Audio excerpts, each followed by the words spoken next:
ding. He's like, would you like to be approved? Go, ding.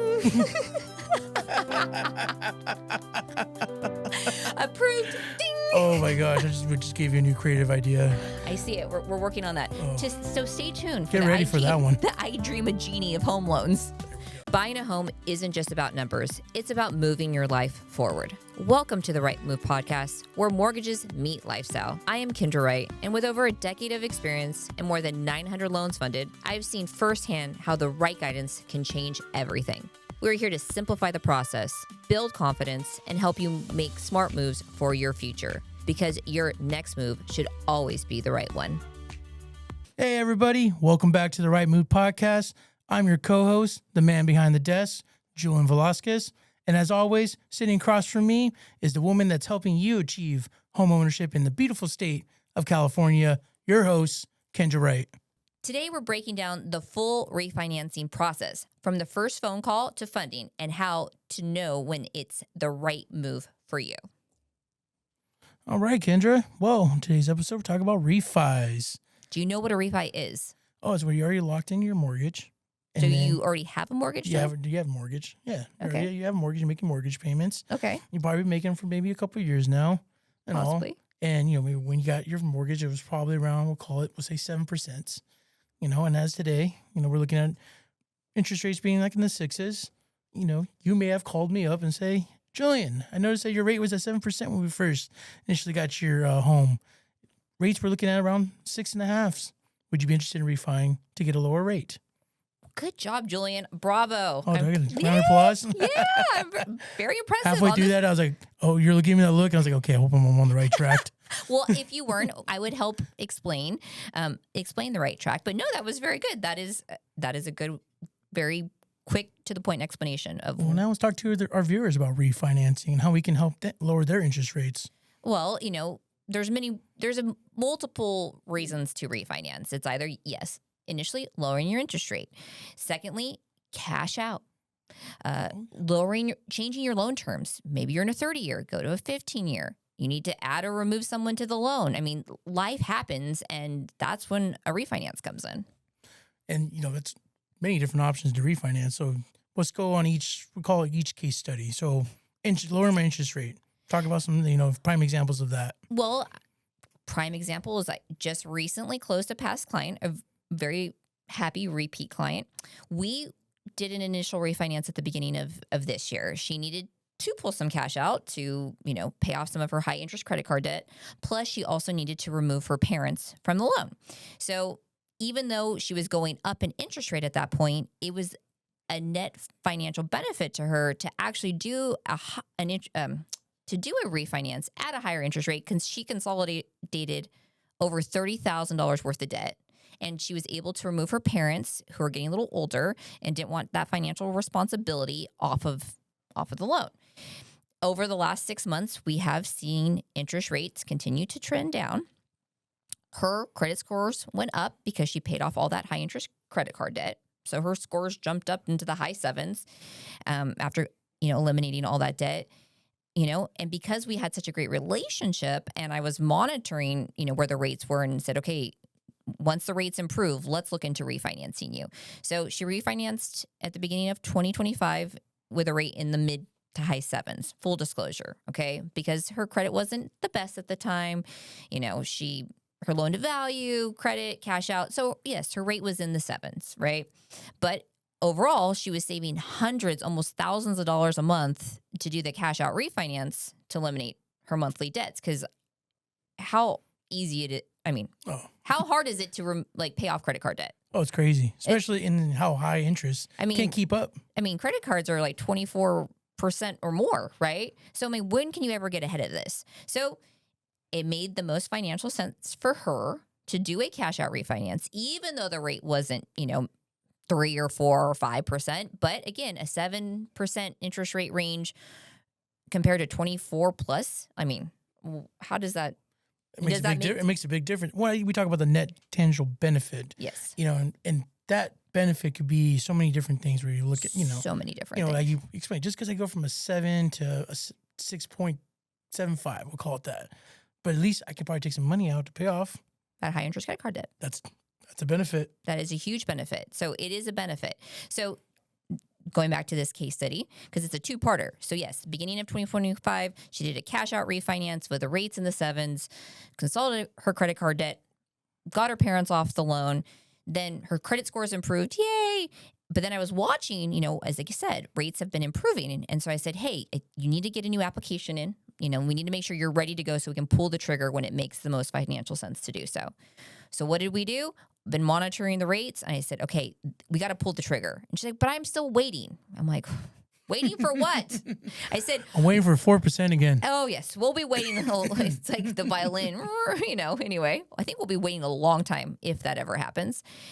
But again, we were able, based on looking at the rates and monitoring the rates, because that's what we're here to do, is check the rates. Like, oh my gosh, this is where rates are today. So I called her. I said, you gotta pull the trigger. We got to move forward with your rate in term refinance, where we're lowering your interest rate, saving you hundreds of dollars on your mortgage payment, and you're going to be money ahead. Well, I want to wait. I want to wait till rates. I think I want to wait until rates are in the 5s. But do we know when that's going to happen? Well, I don't have my crystal ball in front of me. Darn it. I want to have a crystal. Get a little genie lamp and just rub it 3 times and see what happens. We should that should be coming on for season 2 is a genie lamp, or a crystal ball. Like, what are they going to do? What's the market going to do? With the intro of our podcast. Yeah, like a boom. Oh my gosh, I'm getting a vision. We'll talk about this. What is it? Like the I Dream a Genie? Yeah, that's exactly what popped in my head right now. I'm going to come out of the I Dream a Genie lamp. Oh my gosh, that could be such a great intro. Anyway, going back to this case study. I just see it. The I Dream a Genie of home loans. Yep. So, because we make magic happen here at the Wright Loan, right, Julie? No, that we do. Yeah. I want to be like, oh, I can go, didn't she go like this? Yeah, the little ding. Ding. It's like, would you like to be approved? Go, ding. Approved, ding. Oh my gosh, we just gave you a new creative idea. I see it. We're working on that. Oh. So stay tuned. For Get ready for that one. The I Dream a Genie of home loans. There we go. But going back to this specific client. So interest rates have improved in the last 6 months. We looked at rates. She was lowering her interest rate over a whole percent. So she was going from the mid 7 plus range to the low 6s. Okay. And as much as she was hanging on to that, I want a 5. I said, you have to do this now, or you really should do this now, because of course it's ultimately their decision. But I said, you're saving over $300 a month. Even if you wait 6 more months until rates improve even more, you're going to be $1,800 ahead by saving $300 a month. And again, we don't know we hope, but we do not know if rates are going to go down any further. So I said, and if they do, we can look at refinancing you if it makes sense to do so. Well, how many times you can refinance? As long as there's a net tangible benefit. There's like a grace period in between where you. We typically want to close loans within not sooner than 6 months, but Like, got like a 6 months grace period. We'll call it that. 6 months, yeah. Like, so she did her initial refinance back in March, and a little over 6 months later, she's saving over $300 a month because rates have improved and her credit score has improved. We're not doing a cash out now; we're just doing a rate and term. She's saving over $300 a month. She's skipping a month of a mortgage payment, right? And she's saving money there. So I mean, she's money ahead going into then starting her new loan. And I'm sure a lot of people out there don't really know that they can do that. No. So even if you owned a home, you're like, okay. That's always another misconception is that, oh, I'm in a 30-year loan and I'm in it for 30 years. Oh, no. Another myth that we were debunking right now. Yes. So that's where this is a relationship business. So this client of ours, who, again, I helped her with her first purchase, multiple refinances. I'm like, okay, we are looking out for your best financial interest. Once your purchase closed, she is a forever client, and we're always here to help reach out and guide and say, hey, you might not be ready to refi now, but you want to be prepared. So when the time is right, we can help save you money, or, life happens and you need some cash out. We're your go-to resource to help you even after you purchase. Well, as I say, we're here to help you achieve home ownership. We're here to help you out, maybe home financing. We're a resource for that. We are a resource. I mean, like I said, most people need to have, you want a financial advisor, it typically costs you $100,000 in some type of an account. That's a different, whole different class of people. Yeah. We focus on your home. We're home. And, home is generational wealth. And again, your home, and that's a great thing about your home is that over time with making your monthly payments, right?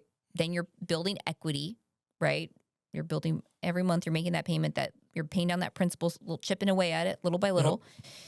And the goal is over time, your home is going to be a money source, right? You're sitting, I always like try to do the visualization. You're sitting on top of a amount of money, right? Your house is like, you're building equity every time you make a payment as the market shifts and we see, values go up. But that is the wonderful thing about home ownership. It's like you have that ability to build equity and have generational wealth. And then refinancing could also put you in a better financial position because interest rates drop, you can save on your monthly payment. Your home equity has gone up, you have equity in that, and you want to take it out and pay off that high interest credit card debt, you're saving money. So we're helping you get ahead. And I think another call it case study as well, going back to, okay, now I'm mortgage free. I've been in my home for maybe 30 years, or it's mortgage free now, or maybe my parents' house is, done and we take over and there's equity sitting in there. Yes. And now maybe I want to do something with that equity. You want to tap into your equity. Exactly. Now walk me through that one. Well, I mean, we do get calls about, hey, I want a home equity line, right? Yep. And so we're like, okay, well, we offer home equity lines here. And we also want to explore the difference between a home equity line and a cash out refinance, right? Yep. Okay. There's a difference. There is the difference between the two. So ultimately, an equity line is, most cases, you normally have a first loan and then you have an equity line. So it's a second loan in most cases. But over the years, now people just are like, for example, like for you own your house, the house free and clear, and you want to put an equity line on it. An equity line is like I tell people, it's like a big credit card, right? It's what do you call it? I'm lost my train of thought. A home equity line of credit, or a HELOC. It's a HELOC. So people were like, I want a HELOC or I want an equity line. Well, those terms are interchangeable. Yeah, so like I said, it's like a big credit card though. Oh, it's a big pretty big credit card you can tap into. It's interest only, it's adjustable. It's not, equity lines typically aren't fixed rate loans. It's like a big credit card. So I want a $100,000 equity line on my house, right? You can either just put it on your house and not utilize it, right? You could just have a $100,000 line. So on a rainy day, if you needed $100,000, you can tap into that $100,000. Or you do an equity line and you do an equity line and have that on your house, and you draw $50,000 on it. Well, then you're going to be paying interest only on that $50,000. Okay. So if I don't tap into it, I don't need no payments, no nothing. But once I do tap into it, that's when the payments I got to make it back. Correct. So normally there's like a monthly servicing fee if you haven't tapped into it. Every lender is different when it comes to equity lines, but you don't start actually paying like interest on it until you do tap into it. Until you tap into it. So you'd be like, hey, I own my parents' house free and clear. I want to put a $100,000 line on it. Okay, great. Something just to be prepared for is that it is interest only most times, not all cases, but most times it's just an interest only loan, right? So the payment will adjust. And you're like, wait, 1 minute, 1 month it was this, and the next month it's that. So you have to be prepared that the payment is not a fixed rate payment, right? It adjusts, and depending on where we're at with the market. Normally you're just paying the interest on it. So every time you make that interest payment, it's not going towards the principal. So you're not paying that loan down with an equity line, unless you say, oh, I got a chunk of money and I'm going to put, $5,000, $10,000 towards the principal. But in most cases, people just pay the interest on it for an equity line. But it's a great option to have if it makes the most sense for you. Also, you have to be aware that, because it's interest only, typically the interest rate is going to be higher than a fixed rate loan. Okay. And can I do, we'll call it a fixed rate loan if I was, mortgage free? So then that would turn into looking at doing a cash out refinance, a traditional cash out refinance. We have terms at 10, 15, 20, 25, 30 years. I mean, the terms can be endless, right? But the max is 30 years. And most people look into a 30-year term because a 30-year term gives you the lowest monthly payment, right? And again, if you want to pay more, you can. So yes, Julian, if you decide that you want to look at doing a traditional cash out refinance rather than an equity line, we can explore that options. Again, there's, multiple terms that we can explore, 10, 20, 30 years and everything in between. But this would allow you to have a fixed rate loan. So that way you're paying both your principal and interest every month. So say, yes, you own the house free and clear. You're looking to do a $200,000 loan on the property. take some cash out, do some home improvements, pay off your debts, whatever you do in addition. Put Yeah, in the pool. exactly. Yeah, pull in the pool. And that's what I'm thinking in my head, like the possibilities of that. It's like, hey, you have your mortgage free. That's cool. But maybe you want now, getting a little bit older, I want maybe do something to the house. Right. Or maybe, like us children take over the parents' house and maybe want to spoof it up a little bit and everything. And there's an option for that. Yes. So cash out refinance is the option that I would probably highly recommend, because the nice thing is you can get a rate that's based off the market rate. So unlike an equity line, which is interest only and typically higher, a cash out refinance will most likely give you a lower interest rate. Plus you're also then paying principal and interest every month. So then when you're making a payment, there's money going towards the principal as well. Yeah, and say if you want to rent the house out too, technically that loan can be paid for. Yes. If you're looking to, we can dive into that a little deeper of how we structure, How we structure all that. Yes. I'm Because just throwing out there. yes, hey, on the spot, right? On the spot. So if you say, for example, for you own your parents' house, but now you're going to turn it into a rental. Okay. Right. You're going to, you're not going to, none of you or your siblings are going to live in it. You're going to turn it into a rental. So at that point, we would look at doing an investment, because you don't own it. It's not your primary residence. Okay, so there's the difference right there. There's multiple differences, but if you're going to turn it into a rental, then we would do it as a cash out refinance at an investment property. Okay. So that could impact the interest rate as well, the loan to value, all of those things that come into play, because you're not occupying the house. But yeah, you could still take $200,000, have it in it as a rental property, and then whatever that money that you're going to utilize to make the house improve it, the value and, upgrades and things like that. The goal is that, yeah, you'd rent it out, and the tenants, the renters, would then help pay off that $200,000 loan that you pulled. Mm-hmm. Awesome. See, like I said, there's different options out there in terms of doing cash out refi, in terms of doing a HELOC. Now let's talk about when we have to go from I'm a first time home buyer, maybe I didn't have enough down payment, I got to do an FHA. Later on, rates improve, got a little more money in my pocket. Am I able to go into a conventional loan after that? Yes. Doing a refinance? Yes, we can always explore getting you out of that FHA loan, because the benefit of FHA is the low down payment, right? And a little bit more forgiving with credit scores. But, say, hey, a couple years have gone by, your credit's improved, home values have gone up, interest rates have improved, all sorts of different things. We can look at taking you out of that, or refinancing you out of an FHA loan into a conventional loan. So the process is, for all refinances, is pretty similar to the purchase process. That's my next question I was going to ask you. Yeah, so it's similar? It's similar. I mean, you have to still do an application. Just because you currently have a loan doesn't mean that you're going to qualify to refinance. We always have to say, too, even when you purchase and you want to refinance in the future, you have to refinance. I mean, you have to refinance. You have to qualify. So you always have to do an application, because, again, life happens, credit changes, jobs change, things like that. So just like when you qualify to purchase your home, we have to qualify you to refinance your home. So application is the first step, just like in a purchase. We have to check your credit, your income, all of that good stuff. See where you're at. See if you can qualify to refinance. And so there we go. So you got to also qualify, just like if you're purchasing another home. And I would say the typical length of it is refi is much quicker to get through the process versus first time purchasing. It can be. I mean, just close the refinance in less than 2 weeks. So it can be done very quickly. So the nice thing about refinancing is there's less pressure on the table, because you're not trying to meet contingency dates and closing dates, and it's just working with us, the Wright Loan, and, the title companies. So it's a very one-on-one process. You already own your home, so you're not worried about, like I said, a timeline that's involved. But again, we still have to make sure you're fully qualified, from credit to income, even having assets.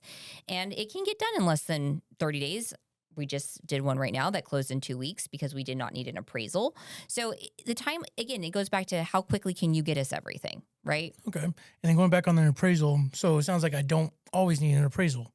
That is true. So depending on compensating factors, once we, have your application, pulled your credit, have all of the meat and potatoes of everything, then we go back to our fun automated underwriting, and we run it through the system. And we might have like winner chicken dinner and have an appraisal waiver. So that saves the borrower on their costs because they're not paying for an appraisal. Plus, it saves us on time because we don't need to worry about an appraisal. And I will say, as of late, I've been getting some appraisal waivers, which is so nice because, again, saves the client money. Plus, it makes the process run really smooth. Yeah, because then you don't really have much out of pocket costs. So when you do a refinance, you always have to, if you do need an appraisal, that is one of the costs that is paid up front, is paying for the appraisal fee. If there is no appraisal needed, then you're not needing to pay for that fee. And all of the other costs for doing the loan, that is going to be rolled into your closing costs, which then can be added onto the loan, which then in turn means you don't have to come out of pocket with anything. And then also it kind of pushes back your like first payment date too. Yes. So for example, this client that closed, on their refinance today, actually closed today. Yay. Yay. Yay. We made it rain. Where's the money gun? Money gun. We need the money gun. Anyway, that will be on our next episode, the money gun. So this client completed her rate and term refinance today. She lowered her interest rate by a whole %, saving her over $300 a month. Money ahead. Plus, she is skipping her December mortgage payment, and her first payment for her new loan is in January. Wow. So, you save money for the holidays. We'll call it that. She is saving over $5,000 based on her scenario by skipping her mortgage payment for the month of December, not having to worry about paying her property taxes, and she's going to be starting off the new year money ahead by saving over $300 a month. See, hear that, viewers? Don't be scared to do a refinance out there. Look at all the benefits we just laid out today. Get from FHA, go into a conventional loan. You take out some money from your house, build in, pay off debt, put some, remodeling inside your home. There's a lot of different options you can do out there. There's a variety of different options. And don't wait for rates to get lower because, as I've told anybody as of late, we don't know what rates are going to do. We see that they've been trending down, but most California homeowners have an average of over $200,000 in equity that they can tap into, again, to pay off debts, to, do home improvements. Or if they purchased in the last year, had something where their rate was higher, we can always look to explore lowering their payment now because rates have improved in the last 6 months. So do an application, see where you stand, what your options are. You won't know until you try. Just like you didn't know if you could purchase your home, you don't know if you can refinance your home. So you need to reach out to us. An application. It doesn't hurt. It doesn't cost you any money. It does not cost you any money, and it's called the Easy app for a reason, right? Exactly. All right. Well, that is it for today's episode. Thank you so much, Kendra. As we mentioned, don't be scared to refi out there. So tune in next week here at the Wright Move podcast. Have a good day. Hey, listeners. We hope you enjoyed this episode of the Wright Move podcast. If you enjoyed today's episode, please consider subscribing to our YouTube channel, following us on social media, and listening on your favorite podcasting platforms. New episodes are dropping every week, so stay tuned, and thank you for your support.